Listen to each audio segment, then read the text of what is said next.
नमस्कार, आप देख रहे हैं नित्य न्यूज़ टीवी। आई रुख करते हैं बिहार की कुछ खास खबरों की और आपको बता दें गया जिले के कड़ैल कस्बे में आयोजित एक शिविर में सेंट्रल बैंक की ओर से 96 महिला समूहों के बीच 2 करोड़ 32 लाख रुपए की रकम ऋण के रूप में वितरित की गई। इसके अलावा 120 महिलाओं को नारी सशक्तिकरण योजना के तहत 1 करोड़ से अधिक रकम कर्ज के रूप में दी गई। कार्यक्रम में सेंट्रल बैंक ऑफ इंडिया के DGM रणजीत सिंह ने यह रकम दी।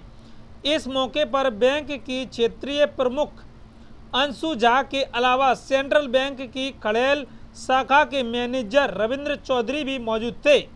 कार्यक्रम में अधिकारियों ने क्या कुछ कहा, आइए आपको दिखाते हैं गया जिला से मोहम्मद सईद की खास रिपोर्ट।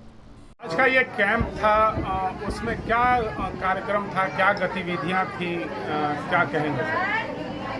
वस्तुतः आज का ये जो कार्यक्रम खंडेल ब्रांच है शेरघाटी गया जिले में, आपको बताते हुए मुझे हर्ष है कि आज के इस कार्यक्रम का आयोजन मुख्यतः 3 उद्देश्यों से किया गया था।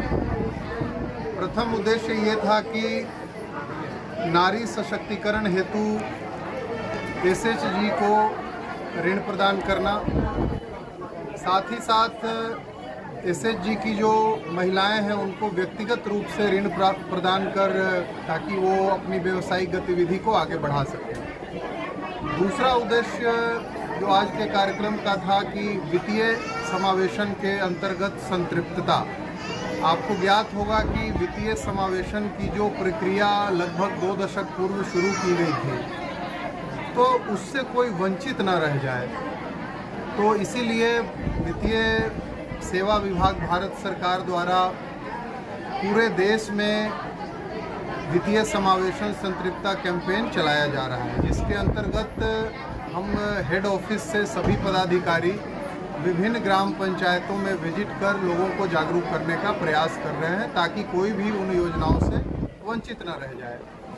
तीसरा उद्देश्य ये था कि आपको ज्ञात है कि लगभग 1 दशक पूर्व बड़ी संख्या में जन धन योजना में खाते खोले गए थे, तो भारतीय रिजर्व बैंक के नियमानुसार 10 वर्ष में KYC करना अनिवार्य है, तो इसके लिए भी आम जनमानस को जागरूक करना हमारा उद्देश्य था।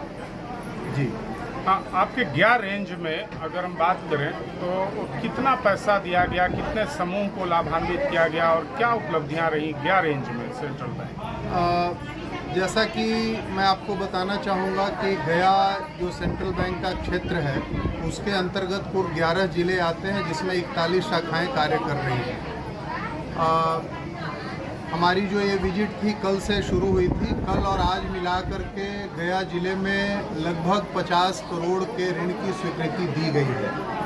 और आज के कार्यक्रम की अगर हम बात करें तो चूँकि आज के कार्यक्रम में नारी सशक्तिकरण हमारा मुख्य उद्देश्य था, तो इसके अंतर्गत लगभग 100 स्वयं सहायता समूहों को ऋण स्वीकृति दी गई। मैं इस पर हाईलाइट करना चाहूँगा कि 150 SHGs का मतलब है कि लगभग 1500 महिलाओं को हमने इसमें जोड़ा। इसके अतिरिक्त स्वयं सहायता समूह की जो महिलाएं हैं उनको प्रत्येक समूह से एक महिला को व्यक्तिगत रूप से ऋण देकर व्यावसायिक गतिविधि में आगे बढ़ाने का जो हमारा योजना है उसके अंतर्गत लगभग 120 महिलाओं को भी ऋण दिया गया। बहुत धन्यवाद। आप लोगों के बैंक से बहुत महिलाओं को ऋण दिया जा रहा है। मेरा सवाल है कि महिला सशक्तिकरण में बैंक की, खासकर आपके सेंट्रल बैंक ऑफ इंडिया की क्या भूमिका है, कैसे देखती हैं आप सशक्तिकरण में? मेरा नाम अंशु झा है। मैं सेंट्रल बैंक ऑफ इंडिया गया रीजन की क्षेत्रीय प्रमुख हूँ और आज बहुत हर्ष की बात है कि सिर्फ आज के ही नहीं बल्कि सेंट्रल बैंक शुरू से ही महिलाओं के सशक्तिकरण में अग्रणी भूमिका निभाते आया है। और आज इस कड़ी को आगे बढ़ाते हुए वित्तीय संतृप्तता अभियान का हम लोगों ने पूरे देश भर में संचालन कर किया है, जिसमें कि सर अभी केंद्रीय कार्यालय से आए हैं और ऐसे ही अधिकारी अलग अलग जगहों में जा रहे हैं और लोगों से आह्वान कर रहे हैं जुड़ने के लिए। जहाँ तक नारी सशक्तिकरण की बात है, ये बताते हुए हमें अत्यंत हर्ष हो रहा है कि गया जिले से हम लोगों ने पहला इंडिविजुअल फाइनेंसिंग की शुरुआत की है। 20 तारीख को हमारा एग्रीकल्चर कैंपेन था पूरे इंडिया में, और वहाँ हमने पहला इंडिविजुअल फाइनेंसिंग किया हमारे खंडेल शाखा की ही गीतांजलि कुमारी का। और एक नारी अगर फाइनेंशियली सशक्त होती है तो उसका परिवार आगे बढ़ता है। और जहाँ तक बिहार, जिसको कि अभी विकासशील दौर से ये गुजर रहा है, तो यहाँ पे अगर हम नारी सशक्तिकरण को बढ़ावा देते हैं तो पूरा परिवार और इस तरह से पूरा समाज आगे बढ़ता है। तो हम सेंट्रल बैंक के माध्यम से, उसके हम अधिकारी हैं, हम उसके कर्मचारी हैं, तो हम आपके मीडिया के माध्यम से ये आह्वान करते हैं कि ज़्यादा से ज़्यादा लोग हमारे साथ जुड़े। और हम लोगों की जो और भी फ्लैगशिप योजनाएँ हैं महिलाओं के लिए, स्पेशल निगरानी के लिए, जैसे कि सेंट क्वीन, वो स्पेशली महिलाओं के लिए खोला गया है। और उसमें सेविंग खाता है जिसमें कि बहुत सारे फ्रीबीज अवेलेबल है और बहुत सुविधाएँ हैं। तो ज़्यादा से ज़्यादा मात्रा में महिलाएँ हमारे साथ जुड़े